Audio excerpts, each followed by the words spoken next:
So hello guys, तो ये हमारी करंट अफेयर्स के रिवीजन वाली क्लास है और जनवरी महीने का 2024 के जनवरी महीने के इंपॉर्टेंट करंट अफेयर्स का हम लोग रिवीजन कर रहे हैं। तो चलिए स्टार्ट करते हैं क्लास। तो महत्वपूर्ण प्रश्न ये पहला ही आ गया आपका, क्या पूछ रहा है इसमें कि किस वर्ष भारत पहली बार यूनेस्को की विश्व धरोहर समिति की मेजबानी करेगा? तो आंसर होगा 2024 में। और कौन सा सत्र है, कौन सा एडिशन है, ये भी याद रखना, 46 नंबर का। और आपको ये भी बता दूं कि यूनेस्को में भारत के स्थायी प्रतिनिधि विशाल वी वर्मा है। देखो, भारत जो है ये 1946 में यूनेस्को का सदस्य देश बना था। और अगर आप पूछो कि यूनेस्को में शामिल पहला विश्व धरोहर स्थल कौन सा है, तो वो है गैलापागोस आइलैंड, जो कि आपको मिलेगा इक्वेडोर में। यूनेस्को की स्थापना होती 1945 में, हेडक्वार्टर पेरिस में है। 195 सदस्य देश है और सेक्रेटरी जनरल है ऑद्रे अज़ौले। चलो बताओ, अभी भारत में 2 नए विश्व धरोहर स्थल शामिल हुए, कौन कौन से हैं वो और कहां पर हैं? अच्छा, 2024 में और क्या क्या इंपॉर्टेंट पॉइंट्स याद है आपको? जैसे कि 2024 को कैमेलाइट्स वर्ष के रूप में हम मना रहे हैं। क्वाड की अध्यक्षता ये भारत के पास है। ब्रिक्स की अध्यक्षता ये रशिया कर रहा है, इस बार ब्राजील नहीं कर रहा है। G20 की अध्यक्षता ब्राजील कर रहा है। और कोप 29 का आयोजन ये कहाँ पे? अजरबैजान के कैपिटल बाकू में। ये सारे 2024 के हैं, ध्यान रखना। अगला प्रश्न देखते हैं। फिर आपसे पूछ रहे हैं विश्व हिंदी दिवस कब मनाया गया? तो आंसर होगा 10 जनवरी को। हर साल 10 जनवरी को मनाते हैं हम विश्व हिंदी दिवस के रूप में। और इस बार की थीम है हिंदी पारंपरिक ज्ञान से कृत्रिम बुद्धिमत्ता तक, Hindi from traditional knowledge to AI। और क्यों मनाते हैं हम 10 जनवरी को ये दिन? क्योंकि 10 जनवरी 1975 को नागपुर में पहला विश्व हिंदी सम्मेलन हुआ था, इसीलिए। पहली बार इसे 2006 में मनाया गया था। और राष्ट्रीय हिंदी दिवस कब होता है? 14 सितंबर को। अच्छा, यूं बताओ, विश्व हिंदी सचिवालय भवन कहां पर स्थित है? मॉरिशस के पोर्ट लुइस में। और अगर मैं आपसे पूछूं कि अभी हिंदी भाषा का साहित्य अकादमी पुरस्कार 2023 किसे मिला? संजीव को मिला, मुझे पहचानों के लिए। फिर आपसे पूछ रहे हैं अभी हाल ही में किस देश ने कमल के आकार का सैटेलाइट जिसका नाम है आइंस्टीन प्रोब, इसको लॉन्च किया? तो आंसर होगा चाइना ने। तो अभी चाइना ने ब्रह्मांड के रहस्यों का पता लगाने के लिए अभी कमल के आकार का एक सैटेलाइट को लॉन्च किया है, जिसका नाम रखा है आइंस्टीन प्रोब। किस रॉकेट से लॉन्च किया? तो लॉन्ग मार्च 2C रॉकेट से। अच्छा, इसी तरह आपको याद होगा प्रधानमंत्री नरेंद्र मोदी जी ने कमल के आकार के हवाई अड्डे का उद्घाटन किया था। बता सकते हो कहां पे? तो कर्नाटक में जो शिवमोग्गा हवाई अड्डा है वहां पे। फिर आपसे पूछ रहे हैं sky tracks world airport awards 2023 में किसे विश्व का सर्वश्रेष्ठ एयरपोर्ट चुना गया? तो आंसर होगा चांगी इंटरनेशनल एयरपोर्ट को। तो किसके द्वारा चुना गया ये ध्यान रखना, स्काई ट्रैक्स के द्वारा। किसे? सिंगापुर के चांगी इंटरनेशनल एयरपोर्ट को वर्ल्ड बेस्ट एयरपोर्ट के रूप में चुना गया।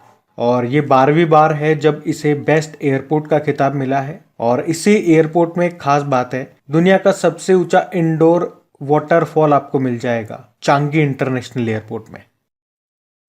फिर आपसे पूछ रहे हैं अभी किसने AI ओडिसी को लॉन्च किया? तो आंसर होगा माइक्रोसॉफ्ट ने। तो अभी माइक्रोसॉफ्ट ने AI ओडिसी नाम से एक प्रोग्राम शुरू किया है, जिसके जरिए आर्टिफिशियल इंटेलिजेंस से संबंधित जानकारियां, उससे जुड़ी नॉलेज आपको मिलेगी। तो कंपनी का लक्ष्य है भारत में 1 लाख डेवलपर्स को नई आर्टिफिशियल इंटेलिजेंट टेक्नोलॉजी और उसके टूल्स में ट्रेनिंग देना, यानी कि यूं कह सकते हो स्किल डेवलपमेंट करना। तो AI ओडिसी प्रोग्राम को किसने लॉन्च किया? माइक्रोसॉफ्ट ने।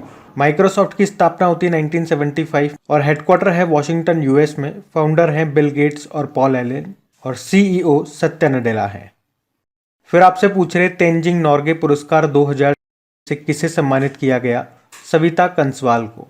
तो याद रखना भी हमारी जो राष्ट्रपति द्रौपदी मुर्मू जी, उन्होंने ये दिवंगत पर्वतारोही हैं सविता कंसवाल, इनको मरणोपरांत Tenzing Norgay national adventure award से सम्मानित किया गया। सविता कंसवाल के बारे में आपको बता दूं, वे 16 दिनों में माउंट एवरेस्ट और माउंट मैकालू फतह करने वाली पहली भारतीय महिला थी। वे उत्तराखंड की रहने वाली थी। अच्छा, अगर मैं आपसे पूछूं कि माउंट एवरेस्ट पर सबसे पहले चढ़ने वाले व्यक्ति कौन थे? एडमंड हिलेरी और उनके जो शेरपा थे तेंजिंग नॉर्गे। कब चढ़े थे वो? 29 मई 1953 को, इसीलिए 29 मई को माउंट एवरेस्ट डे मनाते हैं हम। ये माउंट एवरेस्ट दुनिया की सबसे ऊंची पर्वत चोटी है, जिसकी हाइट है 8848.86 मीटर। अच्छा, ऑप्शन देखो जरा।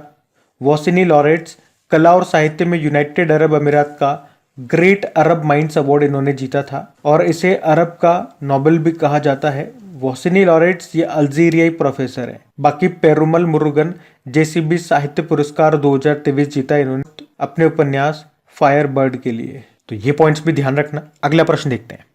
फिर आपसे पूछ रहे हैं अभी हाल ही में जारी स्वच्छता सर्वेक्षण रैंकिंग 2023 में पहले स्थान पे कौन रहा। तो इस बार हमने देखा 2 शहर हैं जो सबसे स्वच्छ रहे, पहले स्थान पर है, एक तो इंदौर और सूरत। इस बार ये स्वच्छता सर्वेक्षण रैंकिंग का 8वां संस्करण था और इसकी थीम थी वेस्ट टू वेल्थ। और देखो, स्वच्छ शहरों में अगर 1 लाख से कम आबादी में बात करोगे तो महाराष्ट्र का शाश्वत रहा है। वहीं अगर राज्यों में बात करेंगे तो महाराष्ट्र टॉप पर है। सबसे स्वच्छ छावनी बोर्ड की बात करोगे तो मध्य प्रदेश का महू छावनी बोर्ड हो गया। गंगा किनारे बसे सबसे साफ शहरों की बात करोगे तो वाराणसी हो गया। और बेस्ट सफाई मित्र सुरक्षित शहर का अवार्ड मिला चंडीगढ़ को। तो स्वच्छता सर्वेक्षण रैंकिंग में ये 4-5 पॉइंट्स मैंने आपको बताया, इनको ध्यान में रखना। अगला प्रश्न देखते हैं। तो अगले प्रश्न में पूछ रहे हैं कि भूटान के प्रधानमंत्री कौन बने। शेरिंग टोब्गे बने हैं और ये दूसरी बार भूटान के प्रधानमंत्री चुने गए। इससे पहले 2013 से लेकर 2018 तक भी थे ये। तो भूटान की कैपिटल थिम्पू होती है। करेंसी है एंगलट्रम या भारतीय रुपया भी चलता है। यहाँ के किंग हैं जिग्मे खेसर नामग्याल वांगचुक। अभी डोनाल्ड टस्क याद होगा, पोलैंड के प्रधानमंत्री बने थे। और जेवियर माइली याद रखना, अर्जेंटीना के प्रेसिडेंट हैं। क्यों न्यूज में है अर्जेंटीना? क्योंकि इसने ब्रिक्स में शामिल होने से मना कर दिया था। और गैब्रियल अटल ये फ्रांस के सबसे युवा और पहले समलैंगिक प्रधानमंत्री बने थे। अगला प्रश्न देखते हैं। तो अगले प्रश्न में पूछ रहे हैं कि अभी जनवरी 2024 में 10वें वाइब्रेंट गुजरात ग्लोबल समिट 2024 का जो आयोजन हुआ था उसमें चीफ गेस्ट कौन थे। तो यूनाइटेड अरब अमीरात के प्रेसिडेंट थे, उनका नाम है शेख मोहम्मद बिन जायद अल नह्यान। तो ध्यान से सुनो, वाइब्रेंट गुजरात ग्लोबल समिट 2024 की हमने बात की, जो कि इस बार इसका 10वां संस्करण था। ये गांधीनगर गुजरात में हुआ।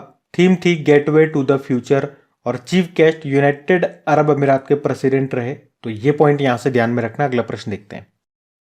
अगले प्रश्न में पूछ रहे राष्ट्रीय मानव तस्करी जागरूकता दिवस कब मनाया। तो आंसर होगा 11 जनवरी को। इंग्लिश में बोलोगे तो national human trafficking awareness day 11 जनवरी को मनाते हैं।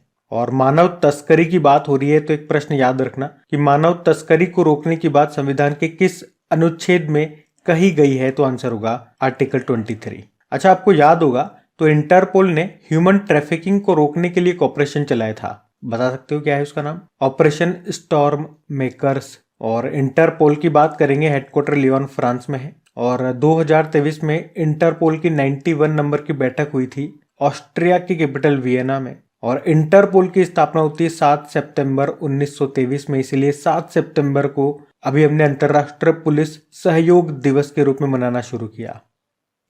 फिर बताओ, अभी भारतीय नौसेना ने मिलन अभ्यास का आयोजन कहाँ पे किया। तो आंसर होगा विशाखापत्तनम में। एक्सरसाइज का नाम है मिलन एक्सरसाइज, जो कि इस बार इसका 12वां संस्करण था। कहाँ पे हुआ? विशाखापत्तनम में।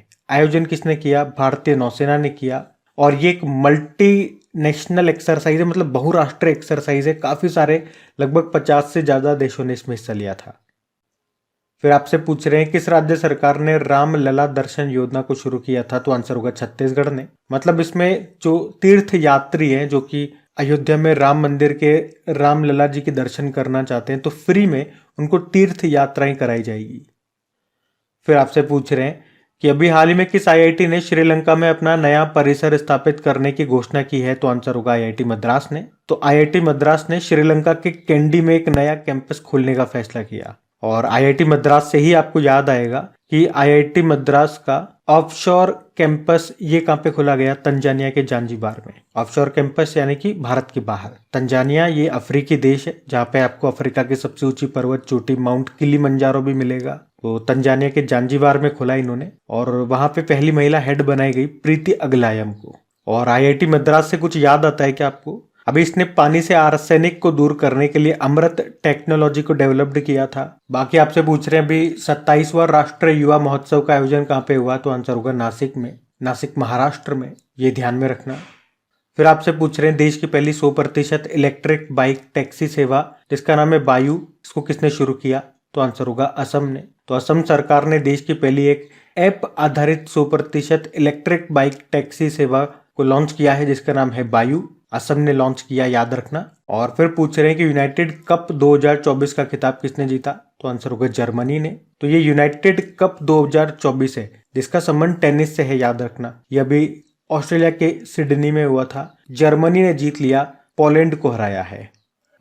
फिर आपसे पूछ रहे हैं कि अभी हाल में किसे यूपीएससी के नए सदस्य के रूप में नियुक्त किया गया, तो आंसर होगा शीलवर्धन सिंह को। शीलवर्धन सिंह, ये नाम आपने सुना होगा, ये सीआईएसएफ के पूर्व डायरेक्टर जनरल थे और अभी इनको यूपीएससी यानी कि संघ लोक सेवा आयोग के नए सदस्य के रूप में नियुक्त किया गया है। यूपीएससी ये एक संवैधानिक निकाय है और संविधान के किस अनुच्छेद में इसके बारे में आपको मिलेगा, तो आर्टिकल 315 से लेकर 323 तक। इसमें वैसे 9 से लेकर 11 सदस्य तक हो सकते हैं और हर सदस्य का जो कार्यकाल है वो 6 वर्ष या 65 वर्ष उम्र जो भी पहले हो। और इनकी नियुक्ति कौन करते हैं, तो प्रेसिडेंट करते हैं। और यूपीएससी के वर्तमान में अध्यक्ष कौन है, मनोज सोनी है। ये नीना सिंह का नाम याद रखना, अभी सीआईएसएफ की पहली महिला डायरेक्टर जनरल बनी थी। अनीश दयाल सिंह सीआरपीएफ के डायरेक्टर जनरल और राहुल रसगोत्रा आईटीबीपी के डायरेक्टर जनरल बने।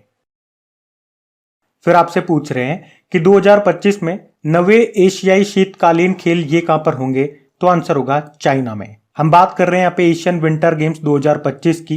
इस बार ये इसका नवा संस्करण हुआ, कहां पे, चीन के हार्बिन शहर में। और इसका स्लोगन है dream of winter love among Asia और मैस्कॉट है बिन बिन और नीनी। और इसका जो ये मैस्कॉट है शुभंकर है, ये साइबेरियन टाइगर रिजर्व में पैदा हुए बाघ शावकों से प्रेरित है और इसका जो प्रतीक चिन्ह है उसे ब्रेक थ्रू नाम दिया गया है। आपको याद होगा अभी एशियन गेम्स 2022 जो कि 2023 में हुए थे, 19वां संस्करण था, वो भी हुआ था चीन में, चीन के हांगझाऊ में। तो ये दोनों याद रखना।